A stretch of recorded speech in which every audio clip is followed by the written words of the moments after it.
then you're going to meet the amazing James Malloy, and he's going to transform you with his makeup skills. Are we all right with that?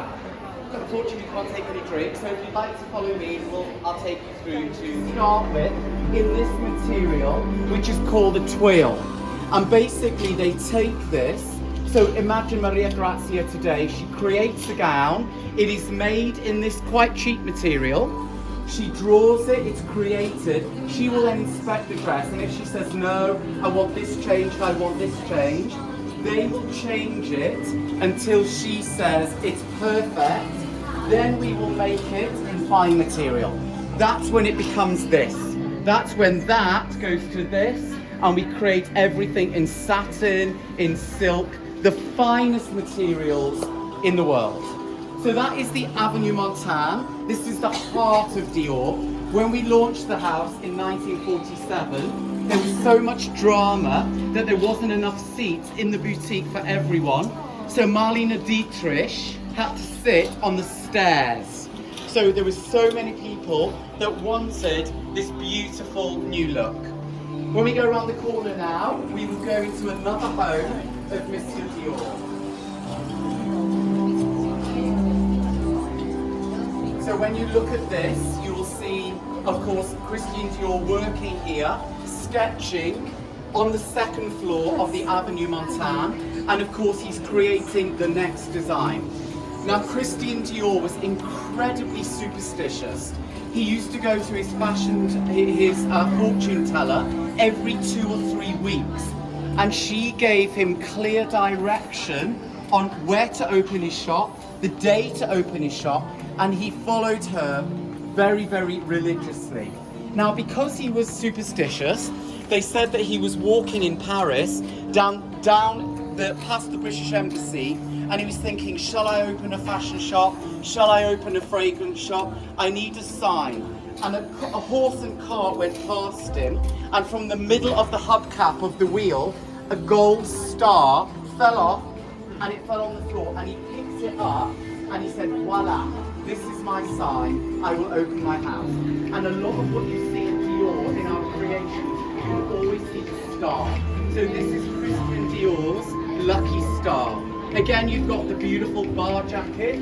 This is our most famous jacket that we ever created, 22-inch waist, sorry. Christian Dior studied architecture, so when he created the bar jacket, he built it around the shape and the form of the woman. The waist was 22 inches, but because he studied architecture, the lady could still bend down and pick up her children. There was complete movement in the waist. Then of course you've got the petit man, the workers there again, creating here our most famous handbag. So I'm sure most of you will know that our most famous handbag is the Lady Dior, and this was named after the Princess of Wales, Lady Diana. She went to Paris, and the Prime Minister's wife gave her a Lady Dior handbag. She loved it so much, she returned to Harrods, and she bought it in 6 colours. We then changed the name to the Lady D. It's the Lady Dior handbag. Okay. We'll now move on to his other home.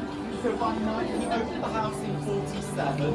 By 1952, he was rich. Now, if we were all rich, what would we buy? A villa in the south of France. And that's exactly what he did. So Christian Dior's favourite flower was the rose, and here they are, all these roses with their little faces. So he absolutely loved flowers. This love of his was passed down to him by his mother, Madeleine Dior. His mother was passionate about fashion and passionate about garden, and she taught her son all about flowers.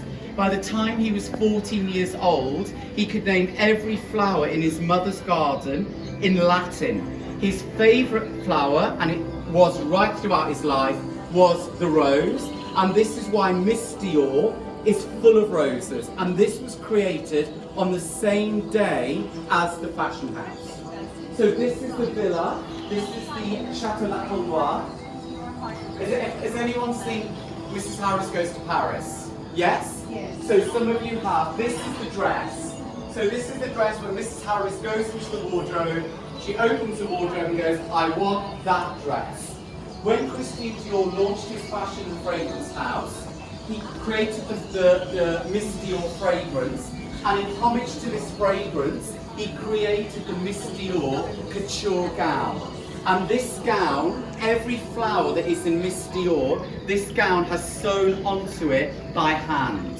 So this is a couture gown, and every couturier that we've had since Christian Dior, of course, has created the Miss Dior gown. Here you can see Christian Dior making his fragrance and his fashion at the Col Noir. Here you can see him busy bee. This is where, of course, he's doing all of his embroidery. So again, in his lounge at La Col Noir, doing his embroidery. Okay, and the final house that we're going to discover is his childhood home. Oh, that's amazing.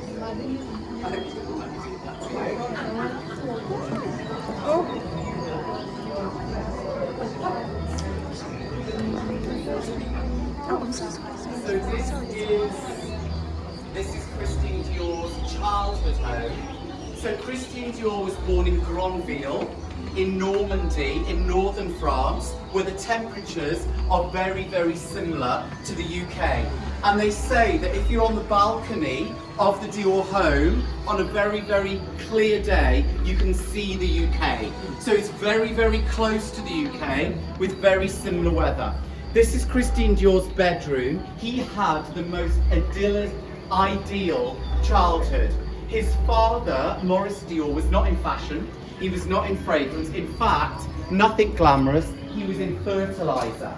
So Christian Dior's father made a fortune in fertilizer, and it enabled Christian Dior, his brothers and sisters, his mother Madeleine Dior. You can see a family photo here.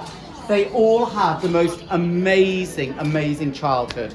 So this is this beautiful villa. Again, Dior today own this villa. It is a museum. You can pay your €10 when you're in Granville, and you can go around the beautiful house.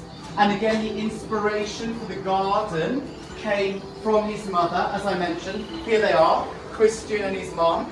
And the inspiration and the love of fashion came from his mother, Madeleine Dior, who adored fashion, adored fragrance, and she passed down these two loves that she had to her youngest son, Christian.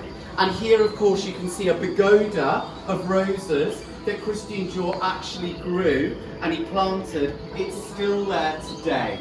So we still have this most beautiful rose garden. And today, of course, we use the roses from this beautiful garden in our Prestige Cream. So, in fact, we're going to discover with James in a while the Prestige Cream. But this Prestige Cream, the inspiration came from the rose at Christian Dior's home. So this is the beautiful home, and that's the end of the show. Thank you. You're welcome.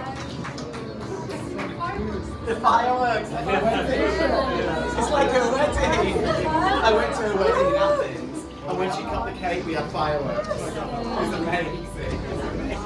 You're back in Athens. It's the wedding. I know. Okay, let's go. Well done.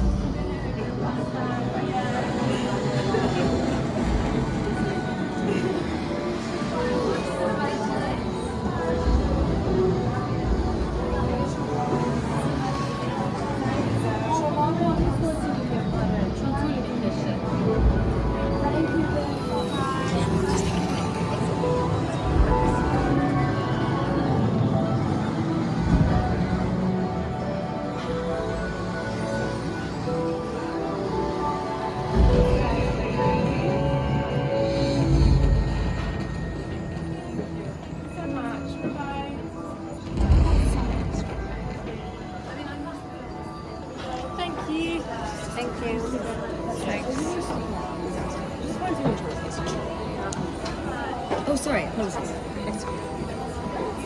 Hi, how are you? Nice to meet you. Thank you very much. Thank you. Oh, sorry.